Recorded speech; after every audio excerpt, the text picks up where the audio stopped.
ایک ایسا بادشاہ جس نے دنیا میں جنت بنائی۔ ناظرین کرام، ایک ایسا متکبر بادشاہ جو خود کو خدا کہلوانا چاہتا تھا۔ کہا جاتا ہے کہ شداد قوم عاد کا بادشاہ اپنی طاقت اور دولت پر نازا تھا۔ یہ قوم عرب کے علاقے احقاف میں آباد تھی اور اپنے عظیم الشان محلات اور طاقتور جسمانی قوت کی وجہ سے مشہور تھی۔ اللہ تعالیٰ نے حضرت ہود علیہ السلام کو ان کی طرف نبی بنا کر بھیجا تاکہ وہ شرک اور گناہوں سے باز آئیں، لیکن اس قوم کا بادشاہ شداد جو متکبر شخص تھا، اس نے حضرت ہود علیہ السلام کی تبلیغ کا مذاق بنایا اور غرور و تکبر سے کہنے لگا، اگر میں اللہ کی عبادت کروں، اس پر ایمان لاؤں، اس کے احکام کو مانوں تو مجھے کیا ملے گا؟ حضرت ہود علیہ السلام نے فرمایا، اللہ کے جو احکام پر چلتے ہیں اللہ ان کو جنت کی نعمتوں سے نوازتا ہے۔ شداد نے تکبر کرتے ہوئے کہا، ایسی جنت تو میں خود بنا سکتا ہوں۔ ناظرین کرام، پھر شروع ہوتی ہے یہ کہانی۔ کہا جاتا ہے کہ شداد قوم عاد کا بادشاہ اپنی طاقت اور دولت پر نازا تھا۔ اس کے حکم سے بڑے بڑے محل تعمیر ہوتے، زمین سونا اگلتی اور لوگ اس کے نام سے خوف کھاتے تھے۔ لیکن ایک دن حضرت ہود علیہ السلام نے اس کے دربار میں حق کا پیغام پہنچایا اور اللہ کی جنت کا ذکر کیا۔ اس جنت کی نعمتوں کو سن کر شداد کے دل میں غرور نے سر اٹھایا۔ اس نے دل ہی دل میں سوچا، رب کی جنت، میں بھی ایسی جنت بنا سکتا ہوں، بلکہ ایسی بناؤں گا جو زمین پر سب سے عظیم ہو۔ شداد نے دنیا بھر کے کاریگروں اور معماروں اور ہنرمندوں کو اکٹھا کیا اور حکم دیا، سونے اور چاندی کے درخت لگاؤ، نہریں ایسے بہاؤ جیسے یہ زمین جنت کی گود میں ہو، دودھ، شہد اور شراب کے چشمے روا کرو، ہر درخت کے پتے جواہرات سے چمکتے نظر آنے چاہیے۔ ناظرین کرام، کاریگروں اور معماروں نے اپنا کام شروع کر دیا۔ ادھر یہ متکبر اور غرور سے بھرا ہوا بادشاہ اس انتظار میں پلپنے لگا کہ کب میری جنت تیار ہو۔ ناظرین کرام، اللہ تعالیٰ نے اس کو دولت کے انبار دیے تھے، مگر یہ اللہ کی طرف آنے کی بجائے دولت کے نشے میں مست ہو کر رہ گیا، اور یہ اتنا متکبر ہو چکا تھا کہ یہ خود کو خدا کہلوانا چاہتا تھا۔ ناظرین کرام، جیسے جیسے معماروں نے کام شروع کر دیا اور یہ انتظار کی گھڑیاں اس پر قیامت کی طرح گزرنے لگیں، اس کو اس لمحے کا انتظار تھا کہ کب میں اپنی بنائی ہوئی جنت میں اپنا قدم رکھوں گا اور میں ہود سے کہوں گا کہ میں نے دنیا میں جنت بنا لی ہے اور اس دنیا کا اب خدا میں ہوں۔ ناظرین کرام، اللہ کے جب مقابلے میں کوئی آتا ہے تو اللہ اس کو ذلیل اور رسوا کر دیتا ہے، کیونکہ کائنات کا ایک ہی مالک ہے، ایک ہی بادشاہ ہے، ایک ہی خالق ہے، اور وہ ہے اللہ جس نے پوری کائنات کو تخلیق کیا۔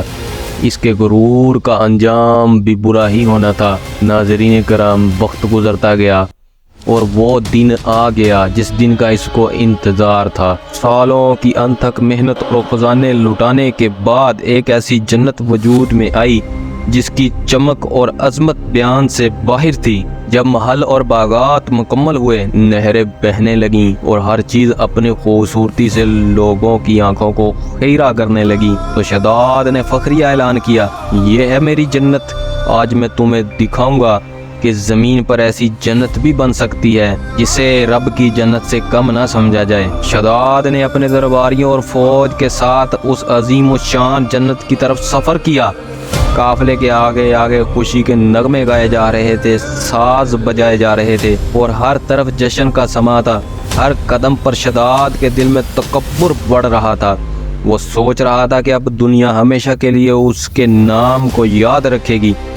جیسے ہی شداد جنت کے دروازے کے قریب پہنچا، اس کے دل میں ایک احساس تھا کہ اب وہ دنیا کا سب سے طاقتور انسان بن چکا ہے۔ اس نے فخر سے اپنے درباریوں کو حکم دیا، دروازے کھولو، آج میں اپنی جنت میں داخل ہو کر بادشاہوں کا بادشاہ بن جاؤں گا۔ لیکن جیسے ہی اس نے دروازے کے اندر قدم رکھنے کے لیے اپنا پہلا قدم بڑھایا، اللہ کا غضب نازل ہوا، کیونکہ جو اللہ کے مقابلے پر آتا ہے اللہ اس کو تباہ و برباد کرتا ہے۔ جب اللہ کے غضب کی لاٹھی چلی، ناظرین کرام، آسمان گرجنے لگا، زمین لرزنے لگی اور ایک زبردست چیخ سنائی دی۔ شداد اور اس کا پورا قافلہ وہی زمین بوس ہو گیا۔ نہ شداد اپنی جنت میں داخل ہو سکا، نہ اس کا غرور باقی رہا اور نہ ہی اس کا نام و نشان۔ شداد کی بنائی ہوئی جنت وہی رہ گئی، لیکن اس میں قدم رکھنے والا کوئی بھی نہ رہا۔ اس کا انجام دنیا کے لیے ایک ایسی عبرت بن گیا جسے کبھی فراموش نہیں کیا جا سکتا۔ ناظرین محترم، شداد کو اللہ نے نشان عبرت بنا دیا کیونکہ اس نے اللہ کی نعمتوں کی قدر نہیں کی۔ اللہ نے اس کو جس عزت اور دولت سے نوازا تھا اور بادشاہت عطا فرمائی تھی کہ وہ خود کو خدا کہلوانا چاہتا تھا، ناظرین کرام، اس نے اللہ کی نعمتوں کی قدر نہیں کی۔ پھر جب اللہ کے غضب کی لاٹھی چلی تو شداد کا نام و نشان مٹ گیا۔ ناظرین محترم، دنیاوی غرور اور تکبر انسان کو تباہی کے سوا کچھ نہیں دیتے۔